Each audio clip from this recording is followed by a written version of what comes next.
Welcome back. Bulletin میں سب سے پہلے آپ کو بتائیں گے کہ سپہ سالار army chief general Qamar Javed Bajwa نے امن دشمنوں کو ایک بار پھر واضح پیغام دیا ہے اور کہا ہے کہ پاکستان کے خلاف تمام سازشیں ناکام بنائیں گے۔ کور کمانڈرز کانفرنس میں کشمیری بھائیوں کے ساتھ مکمل یکجہتی کا بھی اظہار کیا گیا۔ Army chief general Qamar Javed Bajwa کی زیر صدارت 218ویں کور کمانڈرز کانفرنس GHQ میں ہوئی۔ ISPR کے مطابق کانفرنس میں ملک کی سیکیورٹی میں بہتری اور افغان امن مذاکرات میں پیش رفت پر اطمینان کا اظہار کیا گیا۔ کور کمانڈر کانفرنس میں خطے کی جیو اسٹریٹجک حالات اور ملکی سلامتی صورتحال کا بھی جائزہ لیا گیا۔ اس کانفرنس میں کنٹرول لائن اور ورکنگ باؤنڈری پر سیز فائر کی بھارتی خلاف ورزیوں اور ممکنہ مہم جوئی کا منہ توڑ جواب دینے کی تیاریوں کا معاملہ زیر غور آیا۔ آرمی چیف نے اس موقع پر کہا کہ سرحدی تحفظ اور آپریشن رد الفساد کے تحت اقدامات کا سلسلہ جاری ہے۔ بہتر ہوتی سیکیورٹی کے فوائد سماجی ترقی کے ذریعے عوام تک پہنچنے چاہیے۔ ادھر وزیر خارجہ شاہ محمود قریشی آج رات برطانوی پارلیمنٹ کے ہاؤس آف کامنز میں منعقدہ انٹرنیشنل کشمیر کانفرنس سے خطاب کریں گے۔ وزیر خارجہ شاہ محمود قریشی رات 8:30 پر برطانوی پارلیمان کے ہاؤس آف کامنز میں منعقدہ انٹرنیشنل کشمیر کانفرنس میں شریک ہوں گے۔ اس موقع پر ان کے خطاب کو پاکستان میں براہ راست نشر کیا جائے گا۔ اس سے پہلے وہ پاکستانی ہائی کمیشن لندن میں ناروے کے سابق وزیر اعظم مسٹر بوندوک سے بھی ملاقات کریں گے۔ وزیر خارجہ رات 11:30 پر پاکستان ہائی کمیشن میں پریس کانفرنس کریں گے۔ بلیٹن میں اہم ترین خبر شامل کریں۔ آپ کو بتائیں FBR نے بے نامی جائیدادوں کے لیے سخت قوانین لانے کا اعلان کر دیا ہے۔ حکام نے پریس بریفنگ میں کہا ہے کہ اب بے نامی جائیداد ضبط کی جائے گی۔ پہلے مرحلے میں 90 روز کے لیے جائیداد ضبط ہوگی۔ ٹریبیونل کے فیصلے کے بعد مستقل طور پر جائیداد کو ضبط کر لیا جائے گا۔ بے نامی جائیدادوں کے حوالے سے سخت ایکشن لینے کا وقت آ گیا ہے اور اس حوالے سے FBR نے سخت قوانین لانے کا اعلان کر دیا ہے۔ حکام نے پریس بریفنگ میں بتایا کہ اب بے نامی جائیداد ضبط ہوگی اور پہلے مرحلے میں 90 روز کے لیے جائیداد کو ضبط کیا جائے گا اور اس کے بعد ٹریبیونل کا فیصلہ ہوگا اور جائیداد کو مستقل طور پر ضبط کر لیا جائے گا۔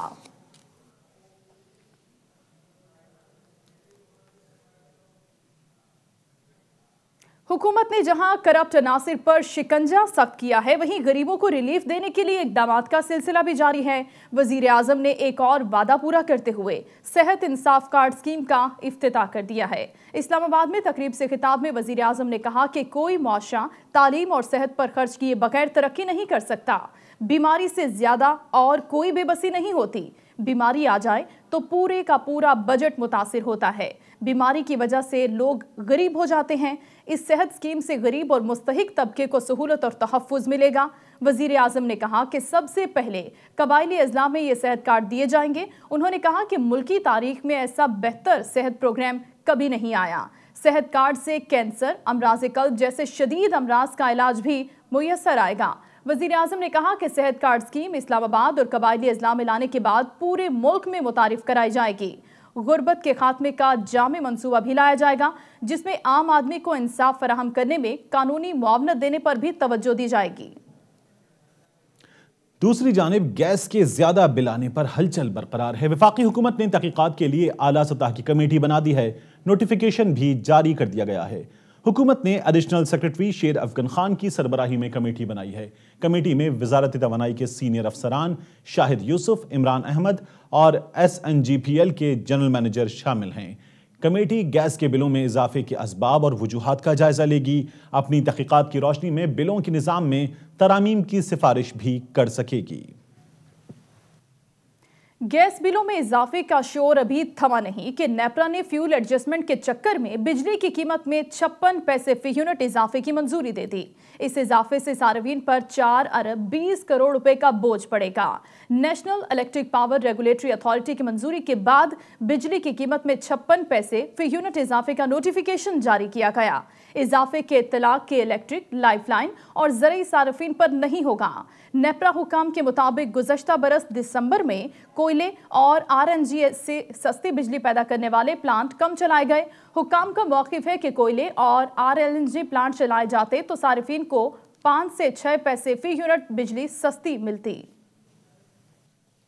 بات کرتے ہیں میگا منی لانڈرنگ کیس کی، جس میں آصف علی زرداری اور ان کی بہن فریال ٹالپور سمیت میگا منی لانڈرنگ کے دوسرے ملزموں کے لیے نئی مشکل کھڑی ہو گئی ہے۔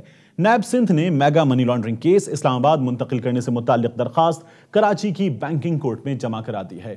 درخواست میں کہا گیا ہے کہ سپریم کورٹ کے فیصلے کی روشنی میں مقدمہ اسلام آباد منتقل کیا جانا ہے، لہٰذا کیس کا ریکارڈ نیب کے سپرد کیا جائے۔ چیئرمین نیب اور پروسیکیوٹر جنرل نیب بھی مقدمے کی منتقلی پر غور کر رہے ہیں۔ پروسیکیوٹر نیب نے استدعا کی ہے کہ عدالت اطلاعی رپورٹ کو ریکارڈ کا حصہ بنا لے۔ عدالت نے نیب کی درخواست کو ریکارڈ کا حصہ بناتے ہوئے سماعت ملتوی کر دی۔ دوسری جانب دبئی فلیٹس پر علیمہ خان قانونی پیچیدگیوں میں گھری ہوئی نظر آ رہی ہیں۔ وزیر اعظم کی ہمشیرہ سپریم کورٹ کی جانب سے عائد کردہ جرمانہ بھی ادا نہیں کر سکیں۔ ایف بی آر کے لیے 7 فروری تک کی مہلت دے دی گئی ہے۔ ذرائع کے مطابق علیمہ خان نے بروقت جرمانہ ادا نہ کیا تو ان کے اکاؤنٹس منجمد کر دیے جائیں گے۔ علیمہ خان نے ایف بی آر کو 13 جنوری کو 73 لاکھ روپے کی قسط ادا کی تھی، جبکہ 2 کروڑ 21 لاکھ روپے کی بقایا جات کی ادائیگی 21 جنوری تک کی جانا تھی۔ علیمہ خان نے مقررہ تاریخ کو ٹیکس ادائیگی نہ کرنے پر مہلت مانگی تھی۔ ذکر ہو جائے سابق وزیر اعظم میاں نواز شریف کے دل کا۔ نواز شریف کو دل کا دورہ نہیں پڑا، رپورٹ میں سب آل از ویل ہے۔ ڈاکٹرز کا کہنا ہے کہ نواز شریف کے دل کا مرض پرانا ہارٹ ٹیسٹ کے لیے پنجاب انسٹیٹیوٹ آف کارڈیولوجی کو درخواست دے دی ہے۔ سروسز اسپتال لاہور میں زیر علاج نواز شریف کے گزشتہ روز خون کے نمونے حاصل کیے گئے تھے۔ ذرائع کے مطابق آج ملنے والی رپورٹ کے مطابق میاں نواز شریف کا ٹروپ آئی ٹیسٹ نیگیٹو آیا ہے۔ Principal SIMS professor doctor Mahmood Ayaz کے مطابق نواز شریف کو لاحق دل کے امراض سے متعلق ماہرین کی خدمات حاصل کرنی ہیں۔ نواز شریف کا علاج پاکستان میں ممکن ہے، انہیں بیرون ملک علاج کے لیے بھیجنے کا کوئی فیصلہ نہیں ہوا۔ دوسری جانب نواز شریف کے بائیں گردے میں پتھری کی تشخیص ہوئی ہے۔ نواز شریف کی صحت سے جڑی ایک اور خبر شامل کریں گے۔ مسلم لیگ نون نے سابق وزیر اعظم کو دی جانے والی علاج و معالجے کی سہولیات پر عدم اطمینان کا اظہار کر دیا۔ آپ نے اس سے خصوصی گفتگو میں سینیٹر پرویز رشید نے کہا کہ مریض کو اپنے پسند کے ڈاکٹر کا حق ملنا چاہیے۔ کہتے ہیں مریم نواز عدالتی فیصلے کے احترام میں خاموش ہیں۔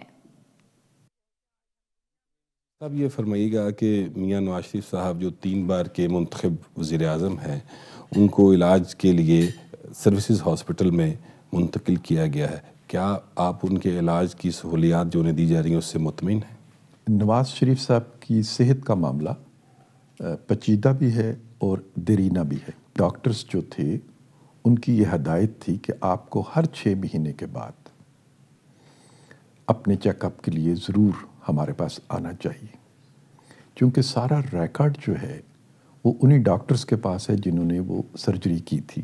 اس لیے میری خواہش تو یہی ہوگی کہ انہیں اب جب یہ دوبارہ معاملات سر اٹھا رہے ہیں تو انہیں انہی ڈاکٹرز کی خدمات حاصل کرنے کا موقع دیا جائے اور انہیں وہی علاج جو ہے میسر ہو جو کہ ان کے ڈاکٹرز نے ان کے لیے تجویز کیا تھا جنہوں نے ان کی سرجری کی تھی۔ مریض کا یہ حق ضرور ہے کہ وہ اپنے ڈاکٹرز سے اپنا علاج کروائے۔ ایوان میں ان کی جماعت جو ہے وہ اپنی سیاست بھرپور طریقے سے کر رہی ہے، اور جو سیاست مسلم لیگ نون پارلیمانی ایوانوں میں کر رہی ہے وہ مریم کے جذبات ہی کی ترجمانی کرتے ہیں۔ وہ عدالت کے احترام میں بھی تو خاموش ہو سکتی ہیں کہ عدالت نے انہیں ایک سزا سنائی ہوئی ہے اور اس سزا کے بارے میں حتمی فیصلہ بھی ہائی کورٹ میں پینڈنگ ہے۔ 2018 کے انتخابات میں کس طریقے سے مقبول سیاسی جماعتوں کو نقصان پہنچایا گیا، الیکشن سے پہلے بھی، الیکشن کے دن بھی اور گنتی کے وقت بھی۔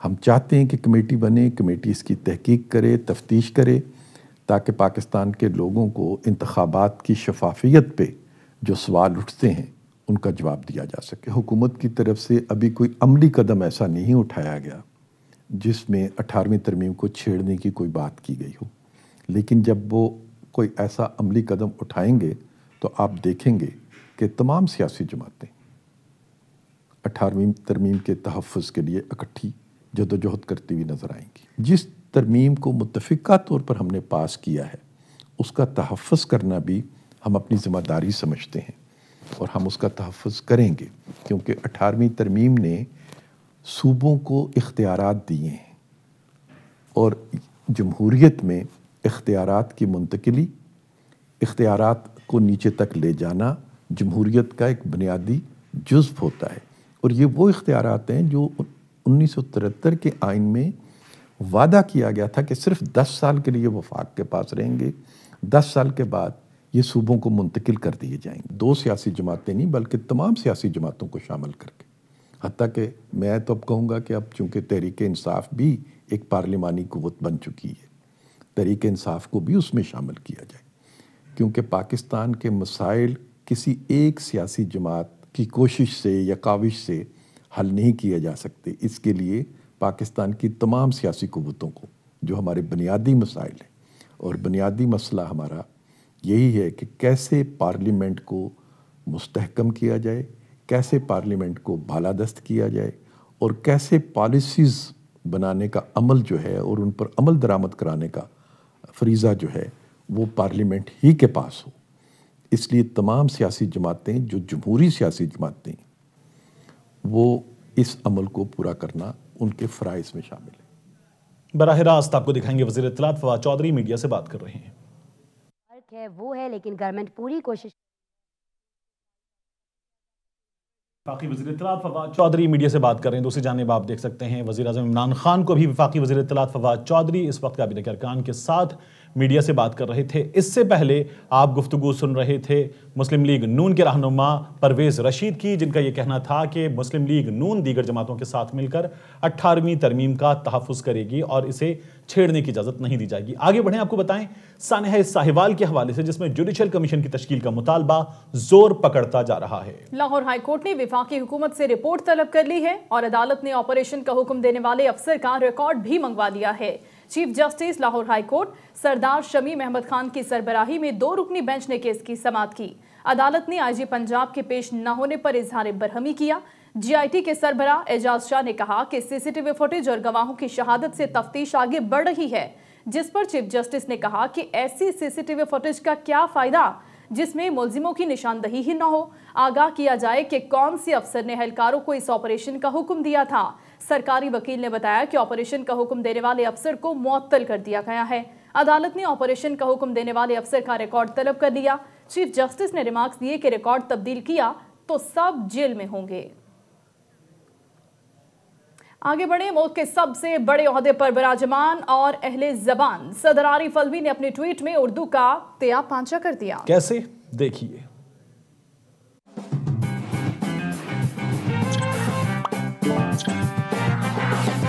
تحریر اور املا کی غلطیاں کوئی عام شہری کرے تو کوئی بڑی بات نہیں، مگر مادری زبان اردو رکھنے والے صدر پاکستان عارف الوی ایسا کرے تو خبر بن جاتی ہے۔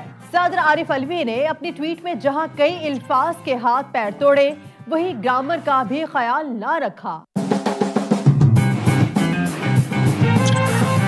صدر پاکستان کے ٹویٹر اکاؤنٹ پر یہ غلطیاں کئی ٹویٹس میں نظر آ چکی ہیں۔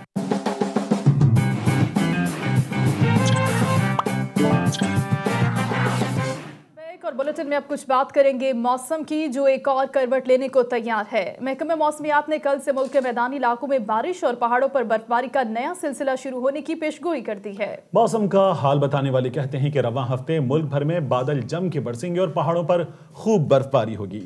منگل سے جمعے کے دوران بالائی خیبر پختونخوا، شمال مشرقی پنجاب، اسلام آباد، گلگت بلتستان اور کشمیر میں اکثر مقامات پر بارش کا امکان ہے۔ اس دوران سوات، چترال، کالام، مالم جبہ، اپردیر، مری، کلیات، گلگت بلتستان اور کشمیر میں پہاڑوں پر برف باری کی توقع ہے۔ آج ملک میں سب سے کم درجہ حرارت اسکردو میں -10 ریکارڈ کیا گیا۔ پشاور زلمے کے کپتان ڈیرن سیمی پشاور پہنچ گئے۔ شائقین کرکٹ نے ان کا شاندار استقبال کیا۔ پشاور زلمے کے کپتان ڈیرن سیمی اسلام آباد سے موٹر وے کے ذریعے پشاور پہنچے۔ پشاور زلمے کے منتظمین اور شائقین کرکٹ نے ڈیرن سیمی کا پرتپاک استقبال کیا۔ سیمی آرمی پبلک اسکول اور گورنر ہاؤس میں پشاور زلمے کی تقاریب میں شرکت کریں گے۔ ڈیرن سیمی کا کہنا تھا کہ انہیں پشاور آ کر بے حد خوشی ہوئی۔ یہ مہمان نوازوں کا شہر ہے، یہاں آ کر ان کی بڑی خواہش پوری ہو گئی ہے۔ ایک بار پھر یوم یکجہتی کشمیر سے پہلے دنیا بھر میں کشمیریوں پر بھارتی مظالم کے خلاف احتجاجی مظاہرے اور تقاریب کا انعقاد کیا جا رہا ہے۔ اٹلی اور یونان میں بھی بھارتی سفارت خانوں کے باہر شدید احتجاج کیا گیا۔ یوم یکجہتی کشمیر سے پہلے بھارت کے ظلم و ستم کے خلاف دنیا بھر میں کشمیری سراپا احتجاج ہیں۔ بھارتی مظالم کے خلاف احتجاجی مظاہرے اور تقاریب کا انعقاد کیا جا رہا ہے۔ اٹلی اور یونان میں بھی بھارت کے سفارت خانوں کے باہر شدید احتجاج کیا گیا اور قابض بھارتی فوج کے ظلم و ستم کے خلاف لوگوں نے اپنا غم و غصہ ریکارڈ کرایا۔ آگے بڑھیں اور آگے بڑھتے ہوئے آپ کو بتائیں کہ آسٹریلیا میں بارش نے تباہی پھیلا دی ہے۔ وسیع علاقہ زیر آب ہے، ڈیم کے سیلابی دروازے کھول دیے گئے ہیں، سڑکوں پر مگرمچھ گھومنے لگے۔ مسلسل بارش سے آسٹریلیا کی ریاست کوئنزلینڈ کی ٹاؤن ویل کاؤنٹی سب سے زیادہ متاثر ہوئی ہے، جہاں 20,000 مکانات سیلاب کی زد میں آنے کا خدشہ ہے۔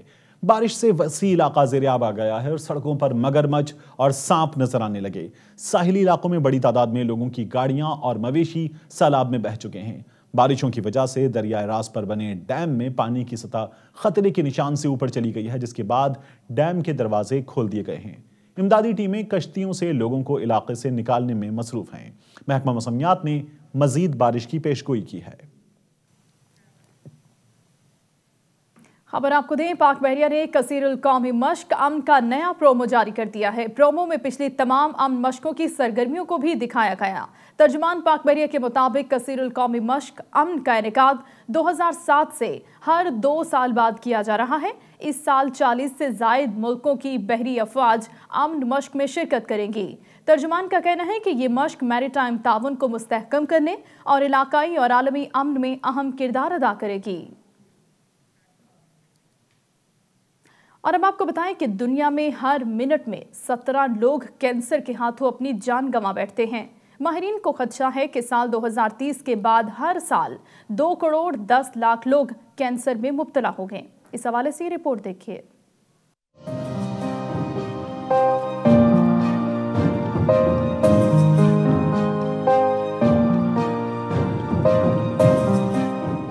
اس سال کینسر کے عالمی دن کے لیے آئی ایم اینڈ آئی ول کا نعرہ دیا گیا ہے، جس کا مطلب ہے کہ ہر شخص یہ عہد کرے کہ وہ کینسر کے خاتمے میں اپنا کردار ادا کرے گا۔ ورلڈ کینسر ریسرچ فنڈ کے مطابق گزشتہ سال دنیا میں کینسر کے 1 کروڑ 80 لاکھ کیسز سامنے آئے، جن میں 95 لاکھ مرد اور 85 لاکھ خواتین شامل تھیں۔ طبی ماہرین کے مطابق کینسر کی ایک بڑی وجہ سگریٹ نوشی ہے۔ خواتین میں سب سے زیادہ شرح چھاتی کے کینسر کی ہے۔ 2018 میں دنیا بھر میں 20 لاکھ خواتین بریسٹ کینسر کا شکار ہوئیں، جن میں بیلجیم کی خواتین سر فہرست تھیں۔ عالمی ادارہ صحت کے مطابق دنیا بھر میں مرنے والوں میں سے ہر 6واں فرد کینسر کا شکار ہوتا ہے۔ ورلڈ ہیلتھ آرگنائزیشن نے خبردار کیا ہے کہ اگر کینسر سے بچاؤ کے لیے بڑے پیمانے پر اقدامات نہ اٹھائے گئے تو 2030 تک کینسر سے ہونے والی اموات کی تعداد بڑھ کر 1 کروڑ 70 لاکھ سالانہ تک پہنچ جائے گی۔ طبی ماہرین کے مطابق اگر لوگ ضرورت سے زیادہ کھانا، سگریٹ، شراب نوشی کم کر دیں اور ورزش کو اپنا معمول بنا لیں تو کینسر کی شرح میں 40% تک کمی ہو سکتی ہے۔ اور اب بات آج کے دن سے جڑی شخصیت کی۔ معروف ناول نگار، افسانہ نویس اور ڈرامہ نگار بانو قدسیہ کو ہم سے بچھڑے 2 برس بیت گئے۔ ان کی تحریروں کی چاشنی آج بھی چاہنے والوں کے دلوں میں گھر کیے ہوئے ہے۔ مشہور زمانہ ناول راجہ گدھ کی خالق کو بانو آپا بھی کہا جاتا ہے۔ وہ 28 نومبر 1928 کو ضلع فیروز پور میں پیدا ہوئیں۔ ان کے افسانوی مجموعوں میں باز گشت، راجہ گدھ اور امر بیل مشہور ہیں۔ انہوں نے ریڈیو اور ٹیلی ویژن کے لیے بہت سے ڈرامے لکھے۔ علم و ادب کے لیے ان کی خدمات کے اعتراف میں حکومت پاکستان کی جانب سے 1983 میں ان کو ستارہ امتیاز، جبکہ 2010 میں ہلال امتیاز سے نوازا گیا۔ بانو آپا آج ہی کے دن 2017 میں مداحوں کو چھوڑ کر جہان فانی سے کوچ کر گئیں۔ آپ نیوز کی ٹیسٹ ٹرانسمیشن کا بلیٹن آپ نے ملاحظہ کیا۔ نیوز اسٹوڈیو سے فی الوقت اتنا ہی۔ دیکھتے رہیے آپ نیوز۔